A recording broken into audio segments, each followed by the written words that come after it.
I saw an interview with Keanu Reeves, and he was saying he said, I think about death a lot. And the person who was interviewing was like, "Oh, I'm so sorry." And he goes, "No." And he goes, "I'm not saying it is a bad thing." And he said, "I'm 60. I'm closer to death than I am to living." And he Good for said, him. so he goes, "So I think about it a lot. And I think about, how do I want to live my life now? Where do I want to put my attention?" And I find that too, approaching 60, that there's something, I'm a little bit more purposeful, and things, am I going to worry over this? Like you said, it doesn't change anything. Yeah, and I So think for I women, do find there's a it can be really peace. liberating, right? It's like I Yeah, Yes. worried it about is. XYZ all this time, and now you know what? I'm not going to spend time on that anymore. Yeah, It doesn't have value anymore. Yeah, it's not worth it to me.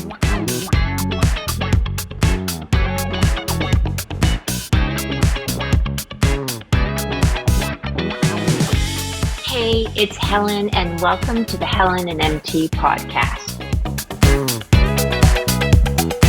We are super excited about today's guest, who is changing the conversation around aging.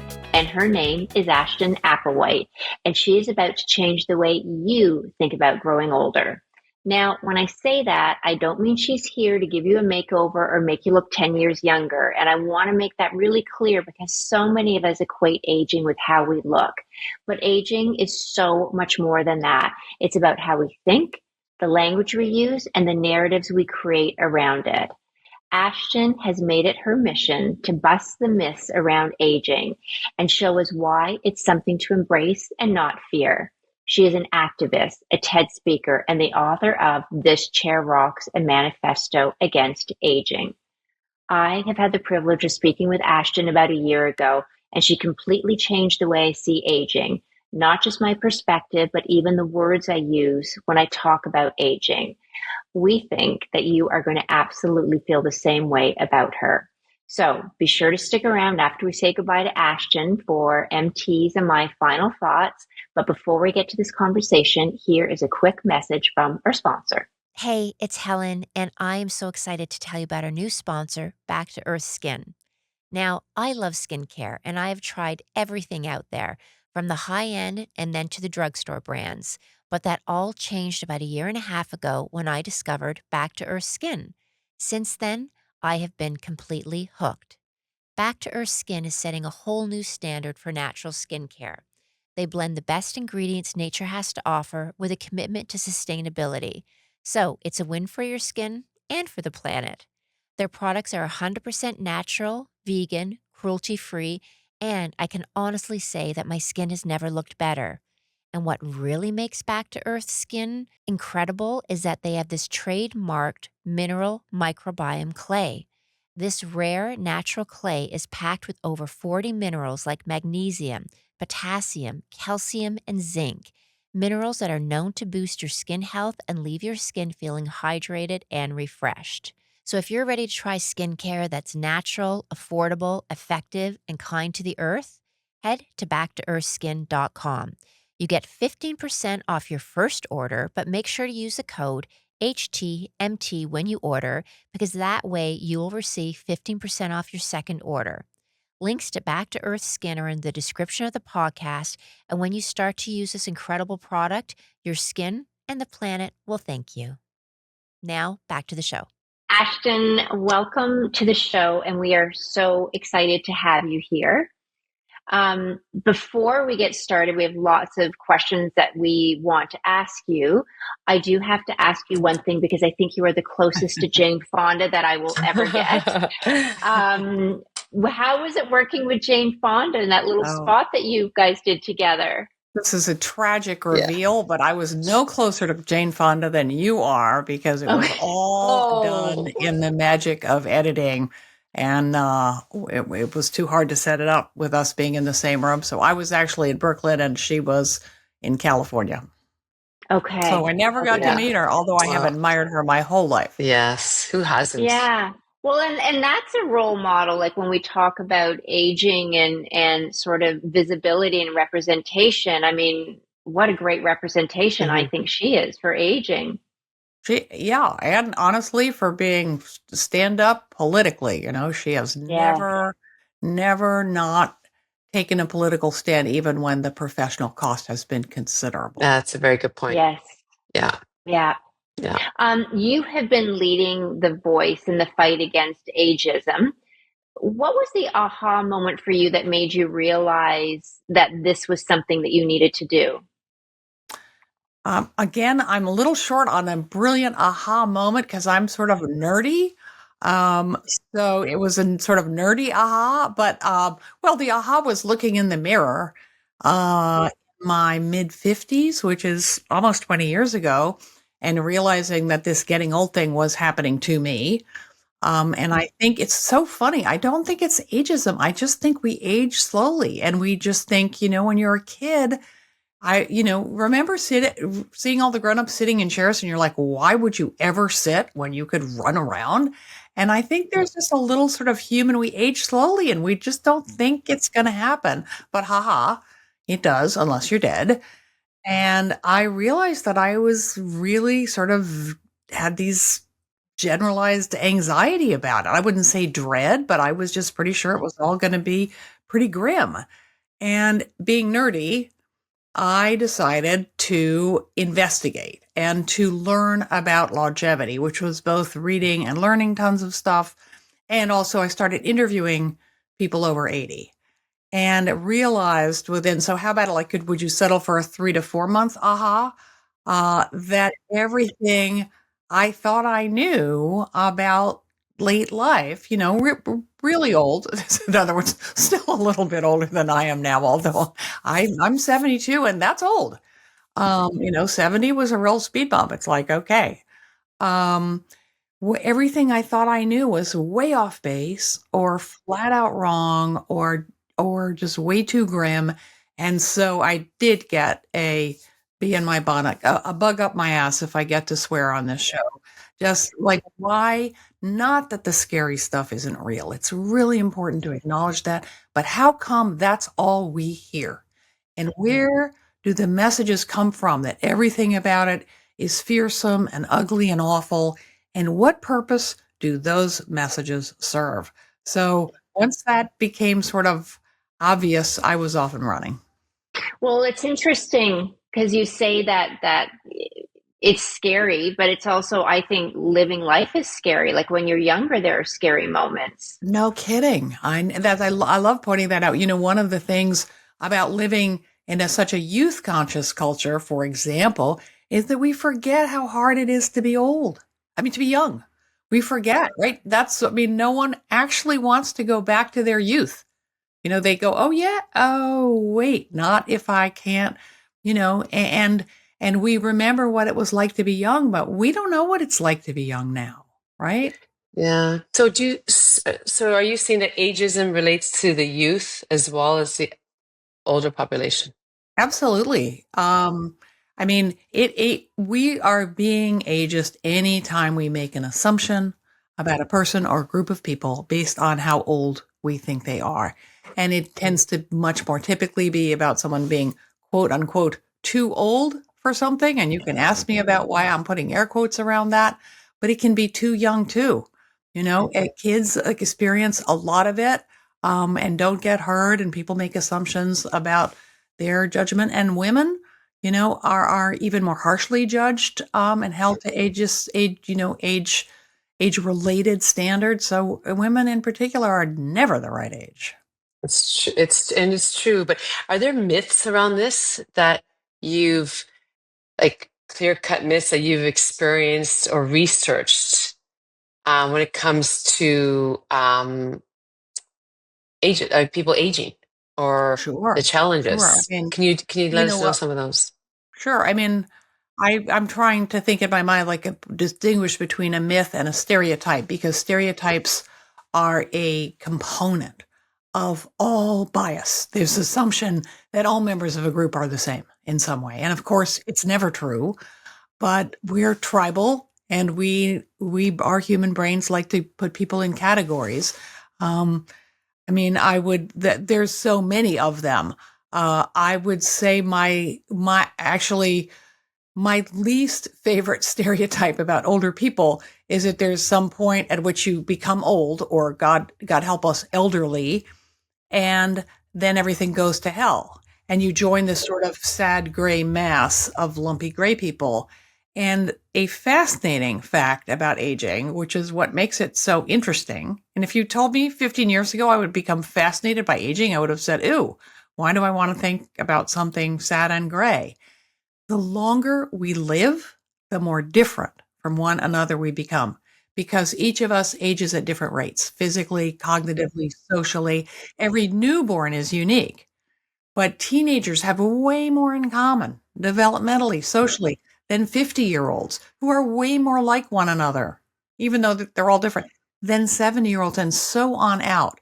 So sort of the mother of all stereotypes is that age makes us more alike, when in fact, the longer we live, the more heterogeneous, the more diverse, the more different from one another we become, and therefore the more not just wrong, all stereotypes are wrong, but the more ill-informed that stereotype is. Interesting. I learned a lot from you. It's funny, when you and I spoke the first time, and I was a little nervous to say things because I didn't want to say them the wrong way, but I learned so much from you. And an example of that was I was at a yoga studio, and one of the yoga instructors, she's probably around my age, like she's in, her late 50s.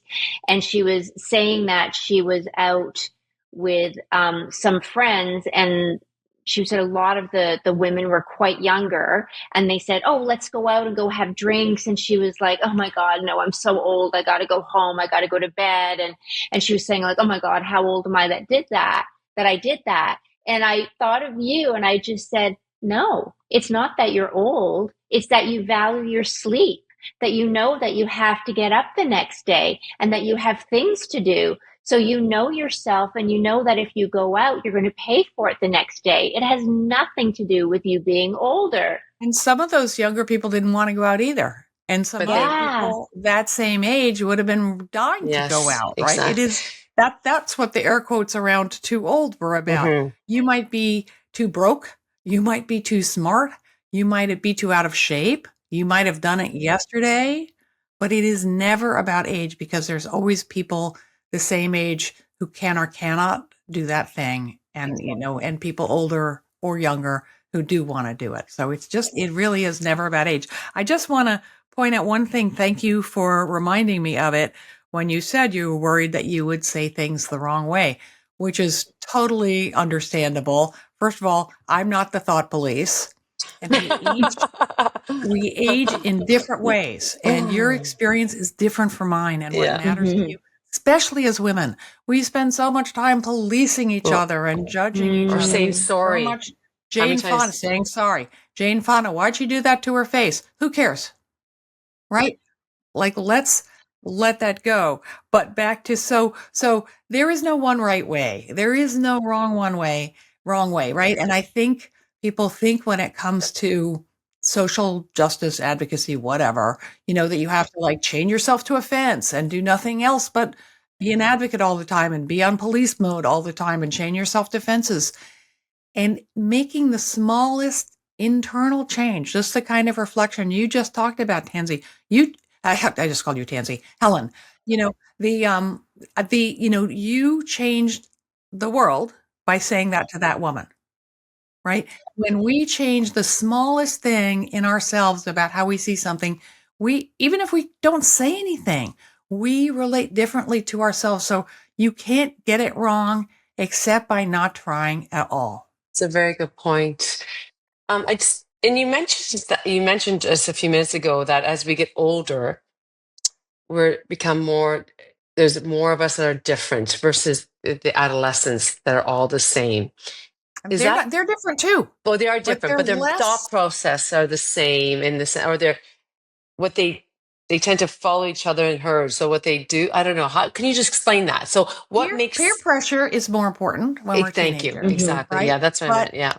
But, and again, I don't mean to jump on you, but any generalization on the basis of age is inherently problematic, because there are those teenagers, who've been supporting their families, or who are, at the other end of the spectrum, can afford to indulge in all these things. It's always much more about your individual circumstance, your gender, your class, your race, your circumstance.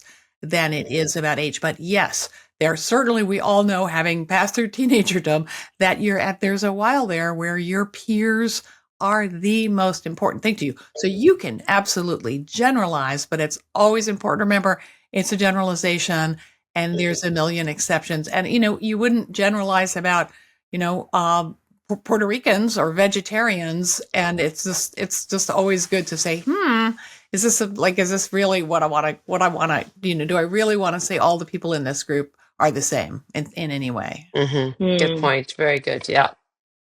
Understood. A lot of people fear getting older. They fear like wrinkles, slowing down, feeling invisible. No kidding. Why do you think society has made aging feel like a problem instead of a privilege? Quick answer: capitalism. No one makes money off satisfaction, right? And I mean, that's one answer. If we all were happy with our wrinkles, think what would happen to the, billion-dollar anti-aging piece of the cosmetics industry. People would lose money. If we said, and this is a little trickier, but hormonal changes. I am no doctor. I am not saying that there are not all kinds of medically solid reasons to take hormones, but there are changes in your hormones as you age that are perfectly not normal. And the tendency in our culture is to pathologize them. We see this happening around perimenopause and menopause.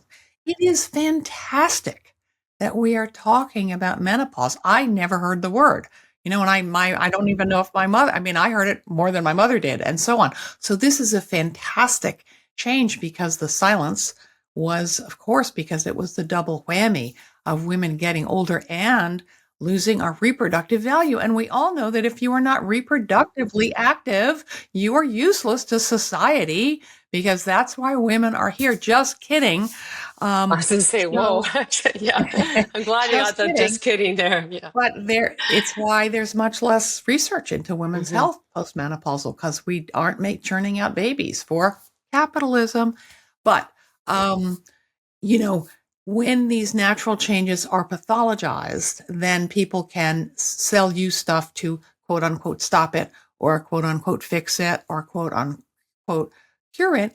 And another reason behind the fear is that the purpose of all prejudice is to distract us, to pit us against each other, to make us right, and if we are busy comparing each other in that way of us, and I think, who are the harshest, not to make it all about women, but and something as superficial as appearance. A better example is stay-at-home moms arguing about moms in the paid workforce, about who's a better mom, instead of joining forces to close the gender wage gap, right? And if we spent less time, and I'm guilty too, don't mean to sound judgy, but, thinking about who was wearing what, and more about how much these products cost, and how no one can stay young, and how your inevitable failure to do so affects your self-esteem, and on and on and on. I think we'd be richer. And I think we would, because we wouldn't waste so much money on expensive stuff that doesn't work. And I think we would be happier. It's funny. I've always found it fascinating how clothing lines, let's say, like I'm going to say Donna Karan or Calvin Klein or something, how they always have these young teenage girls, or very sort of looking very, very young, wearing these expensive and so skinny, and wearing these expensive clothing that they can't afford.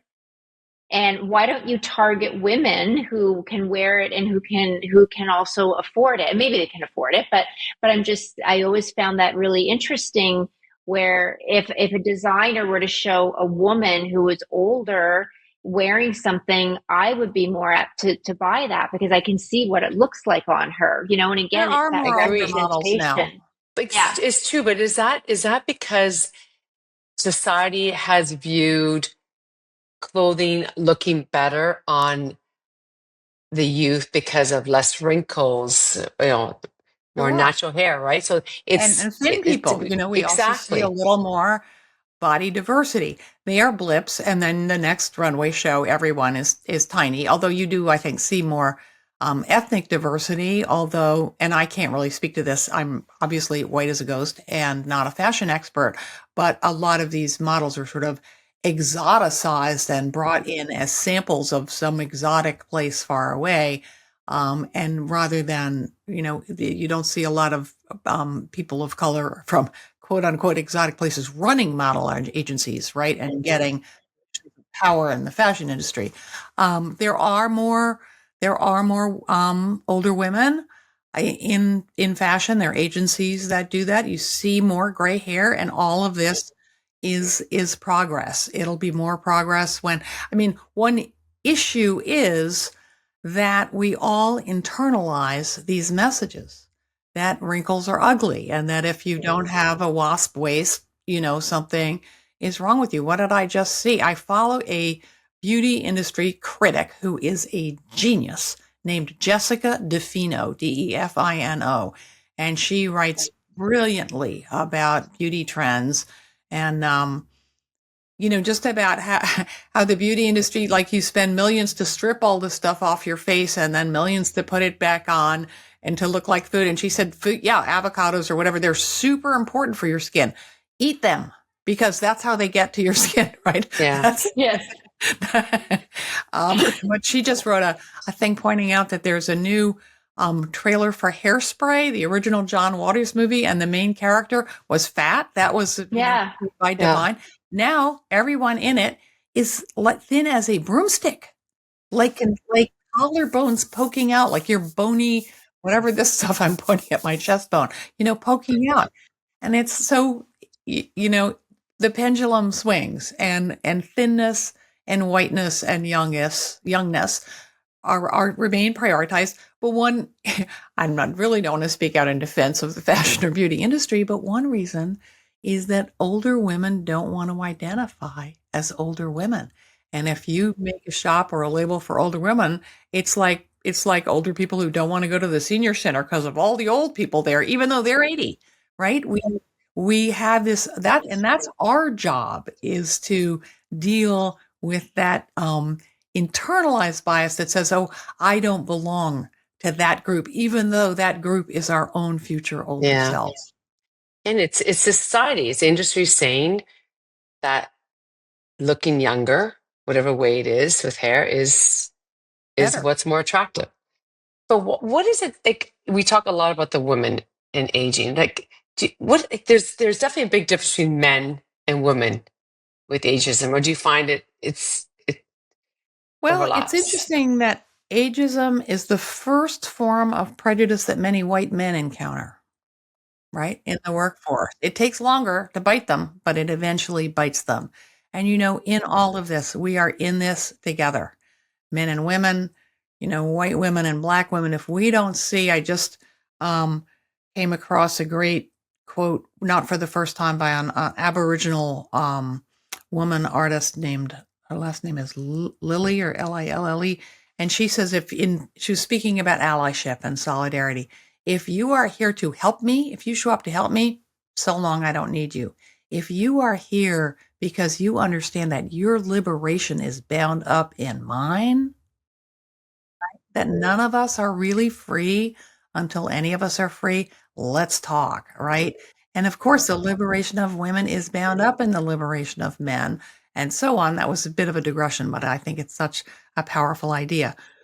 Women under capitalism, and which is very focused on productivity, we are punished for appearing to age visibly, and we are punished for no longer being reproductively viable.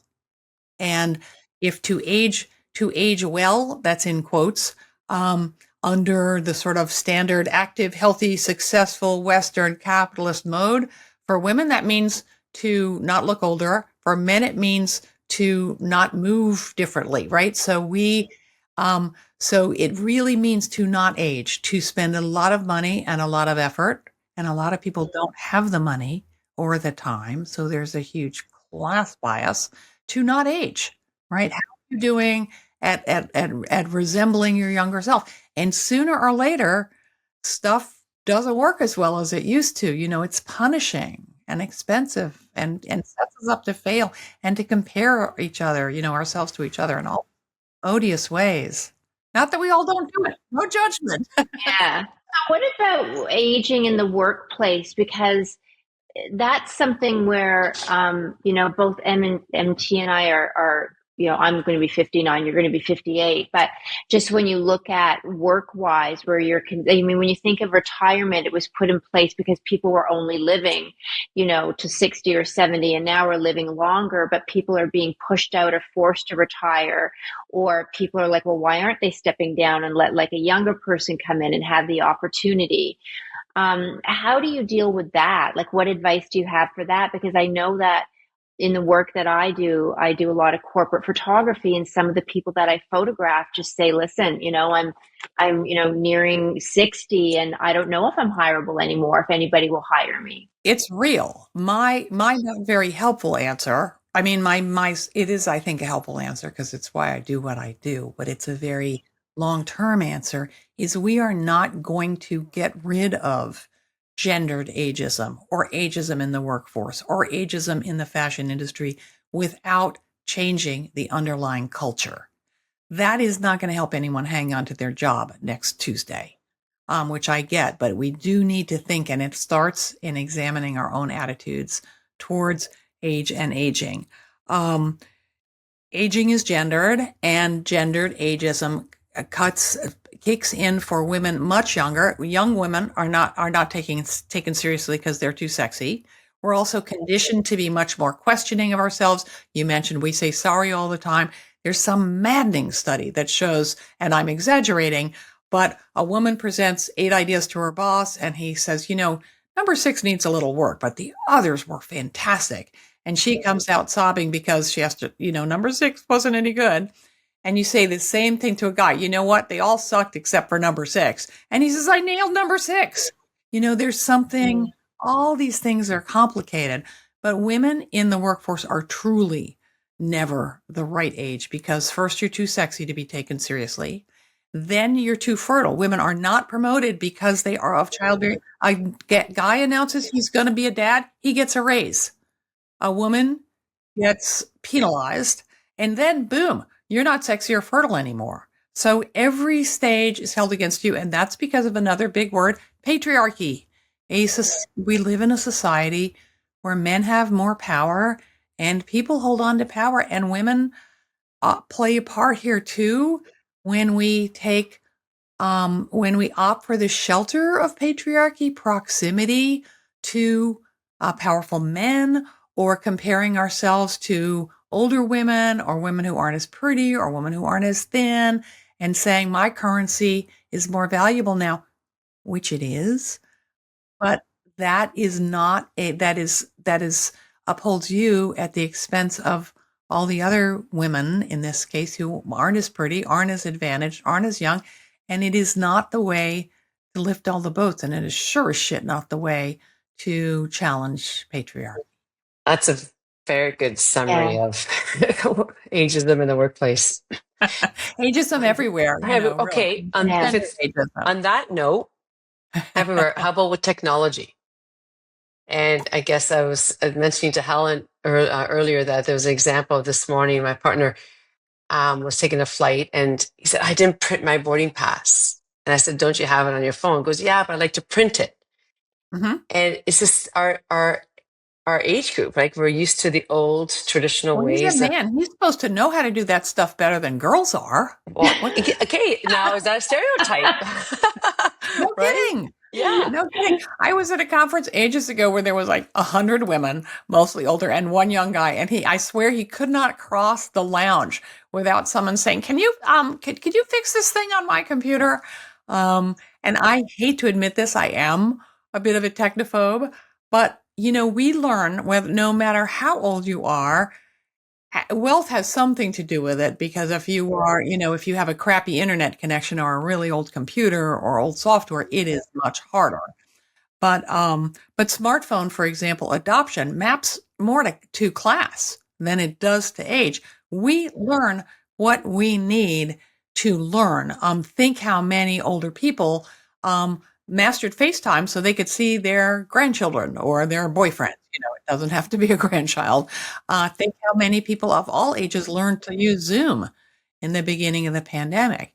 You asked me about stereotypes early on. One of the most annoying one is that old people can't use tech. Old people invented the internet, right? And old people in the business field, who do you think has been responsible for upgrading all these systems, these legacy systems, for all these decades?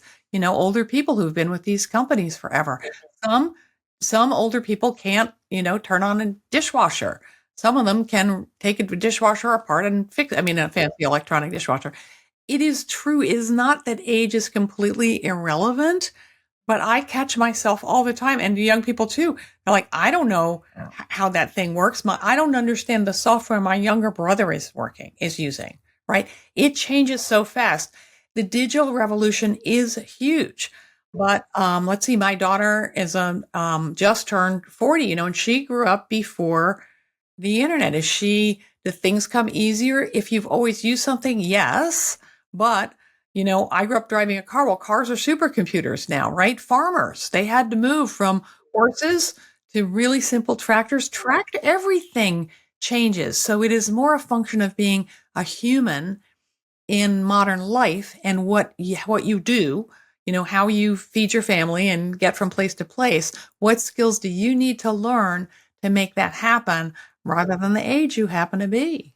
Yeah. And do you want to, right? I look at my mom, and sometimes it's like, I'll go, Mom, I can teach you this. And she's like, oh, no, I don't, she doesn't care.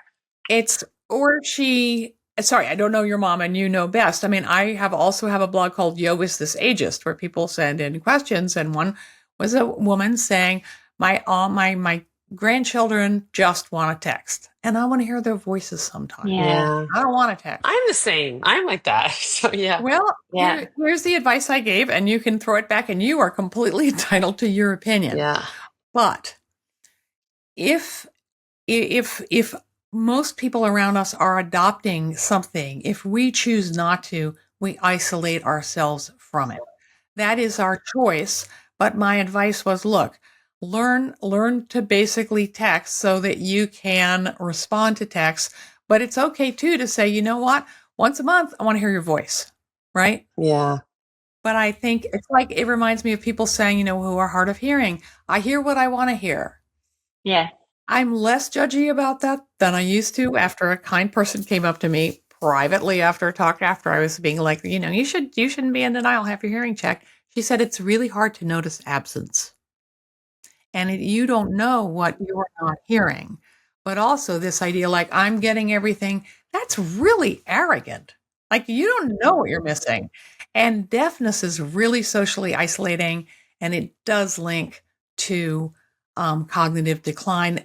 Who knows what comes first? If you're not engaged in trying to follow the conversation, you can't hear the thing, you space out. And we know that using our brain and having social connections is good for us, all of which is a PSA for, if you haven't had your hearing tested, have your hearing tested, have a baseline. So speaking of PSAs, the one that you did with Jane Fonda, you talked about how you can add 7 years to your life. And I loved this because it's not what most people would think of, that it's like diet, nutrition, working out. Yeah. Can you talk to that? Yeah. I mean, I didn't make that PSA, so I have to say I am scrupulously careful about the facts that I put out. And you cannot say with all accuracy, cheer up about the years ahead and boom, you automatically get 7.5 years.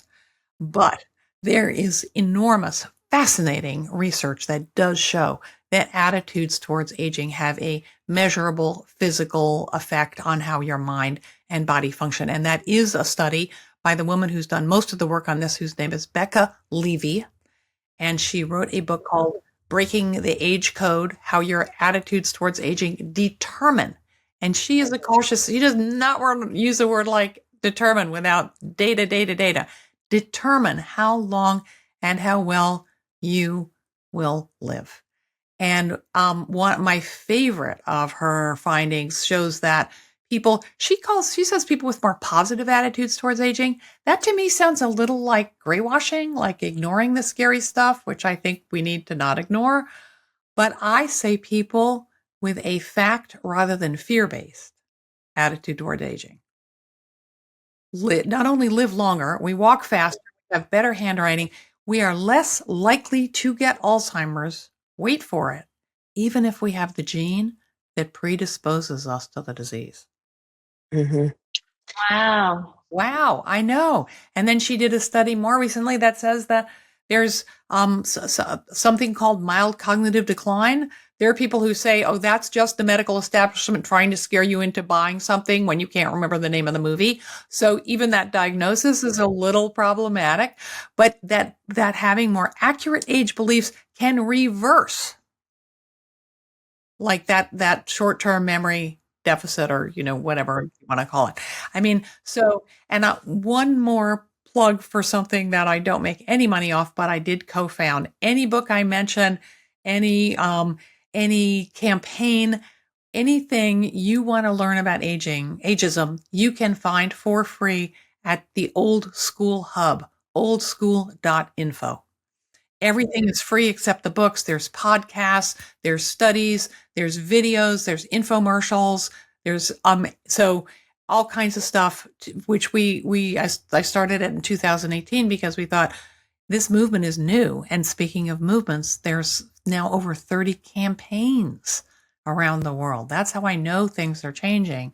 You can find them all, Old School Hub, oldschool.info, everything free except the books. You can find me online every Wednesday through a meetup we host and other stuff we do. So check out Old School if you want to learn more about ageism, which means learning more about aging and, finding out which of your fears, we're all worried about some aspect of it, running out of money, getting sick, ending up alone. And those fears are legitimate and real, but our fears are way out of proportion to reality. And what Becca Levy's research has shown is that anxiety, that clutch when you think, oh my God, I can't find the car keys, and this is the first sign of dementia.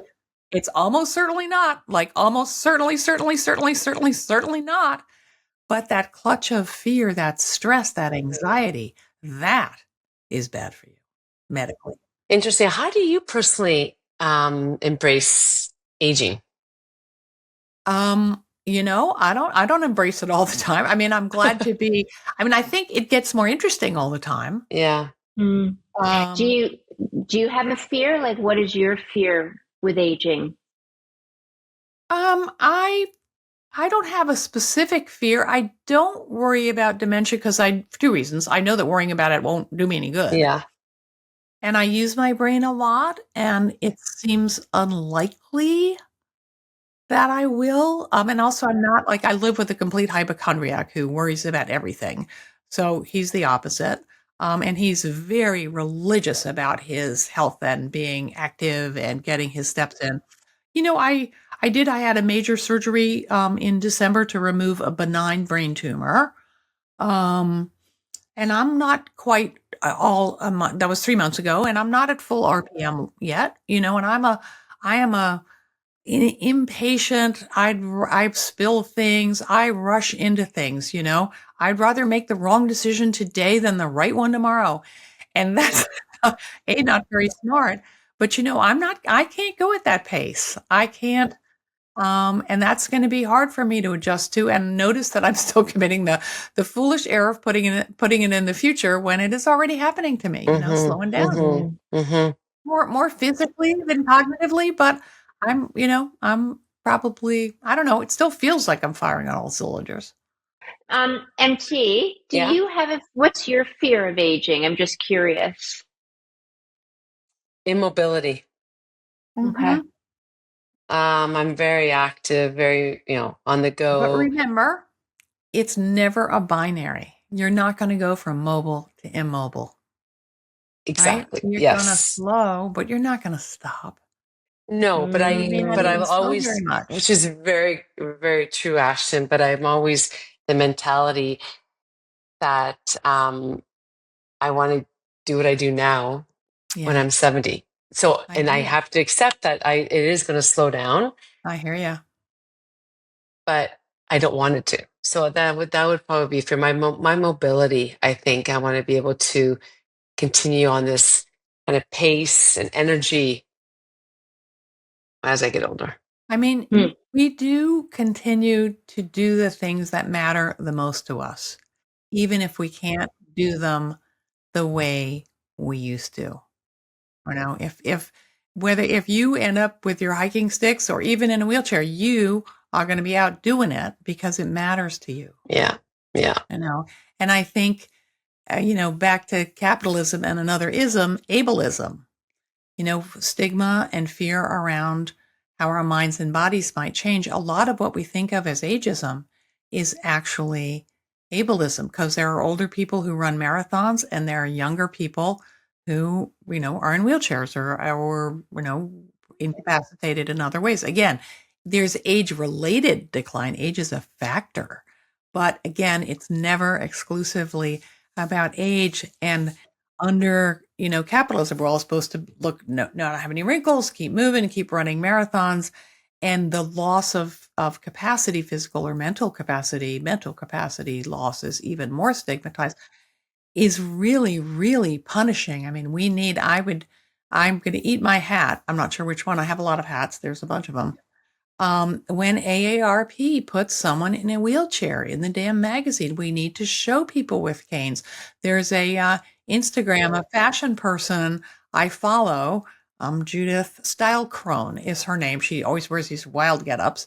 And she broke her hip. And she took pictures of herself in the hospital wearing this very fancy peignoir. And I just saw her this morning. She's wearing some fabulous thing. And she's standing. She's out of the hospital. She knew she was getting out. And she's using a bright pink cane. More power to her, right? This surgery that I had, I lost my balance function in one ear. And, I thought, is this the time I start using a cane? I don't think so. But if it is, I'm going to use the damn cane without shame. We have to really, really, really be careful not to. I totally relate, MT. I think it's a version of the same thing I said. I've never been athletic, but I'm active and I am not looking forward. But I'm already I live in New York. I mean, I used to be the speediest person on the sidewalk. And I used to be saying pretty recently. Yeah. I still am sometimes. Not anymore. Right. But so how does that make you feel? Or do you just accept it? I get where I'm going. I'm happy I can still walk. I mean, I don't mean to sound like Buddha, but I am more careful. I am. We're both super careful about falling. We pay more attention. And you age well, I think, not by denying that these things are happening, but by adapting. That's a very good statement. Yeah. And I think that's true to be adapting, parenthood or moving to a new neighborhood or whatever the hell it is, having any kind of challenge in life. And challenge is what makes life interesting. And challenge is what makes people interesting. The people who've had the easiest roads in life are the least interesting. I agree. Yeah. Yeah. One of the things that you touch upon in your book is death, and how as we get older, our fear of death lessens. So I was astonished to learn that. When I started out, I knew nothing. I'm like, it's all going to suck. And one of the things that's going to make it extra sucky and get ever suckier all the time is the Grim Reaper gets closer and closer. And that is not the way it works for most older people. I would think it's the other way around. Yeah, it's a function of the way aging itself affects the healthy brain. Kids live in the moment because they don't know how to do anything else. And older people get better at living in the moment because we know that time is short and we know we better seize the day because there might not be tomorrow. I saw an interview with Keanu Reeves, and he was saying he said, I think about death a lot.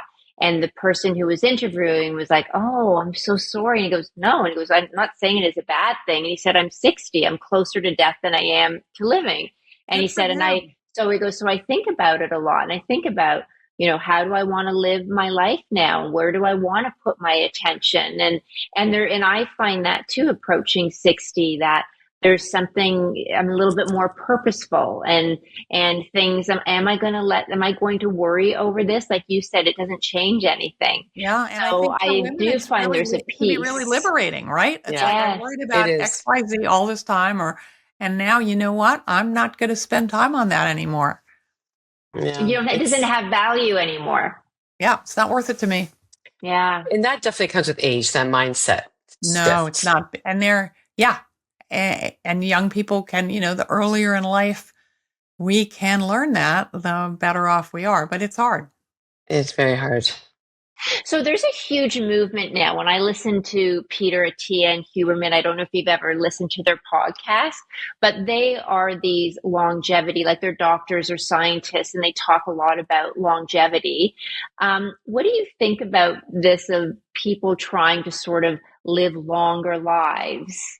I think it's great that we're learning more about the biology of aging. The reason we're so ignorant was, well, to be fair, there's a lot more late life than there used to be. So it didn't used to arguably be as interesting and big an area of study. I think it's great as long as the obstacle is perceived as biological frailty and illness, not aging itself. There's some of these people, the longevity science people, like Aubrey de Grey is a big spokesperson for it. He thinks, and he's just a little bit younger than I am, that we are going to reach longevity escape velocity in his lifetime, which means that for every year we live, biological advances will sort of cancel that out. So they'll live forever. And I don't think mortality is achievable. I think it's incredibly hubristic. I don't think we begin to know enough science. But I also think, and I'm a little bit on thin ice here because I'm not a philosopher or a Buddhist, but it is the knowledge that life is finite. Gives it meaning. Quest for eternal life do not end well. And there's also the class element. The people pursuing longevity there are some women, but most of them are wealthy white men that I don't think having them around forever would be just super duper great for humanity personally. I don't think we need more of them. Yeah, right, yeah. I love that. Well, it's so before we start to wind this down, what would you say that people can do to start to shift their mindset and seeing aging as a time of power and freedom and opportunity?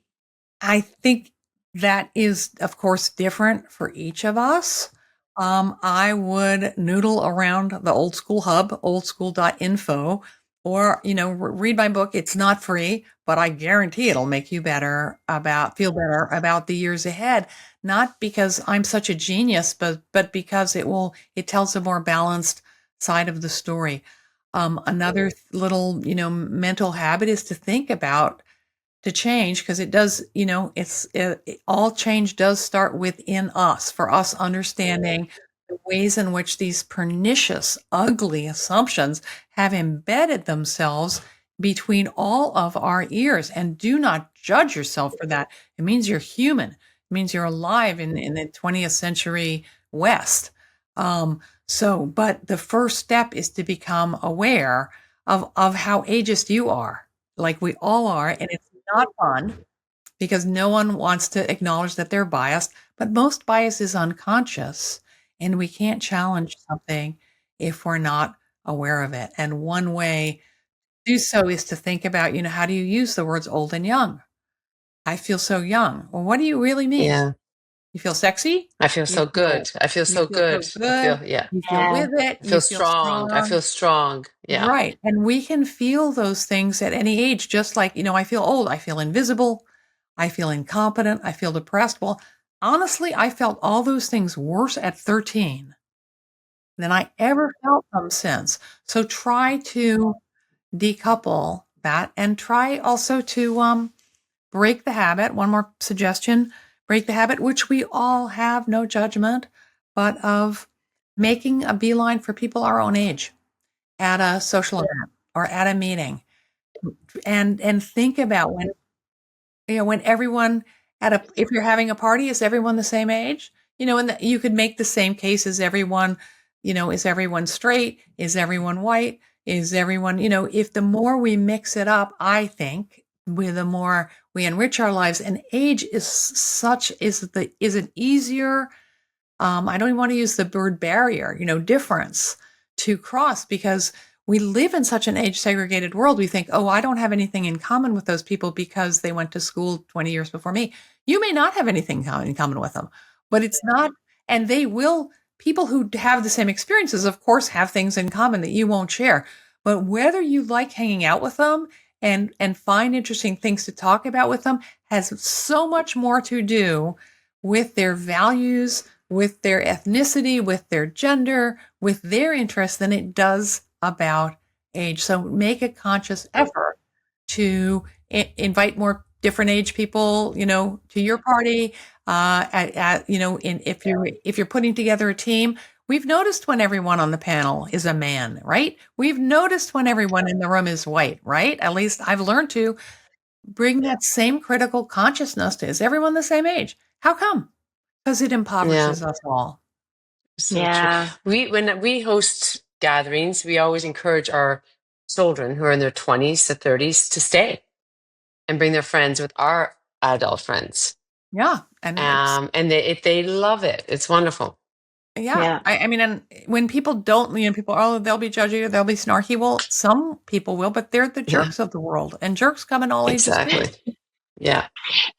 And before we say goodbye, things that not to say, like when people senior moment, you look great for your age. There's when you say your age, and people are like, anything that ties age to a value or a stereotype.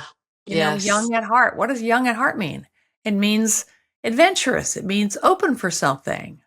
Open-minded. That's a very good point. Yeah. So just try not to use age-based language or to blame something on age when, maybe that hurts because you helped a friend move yesterday.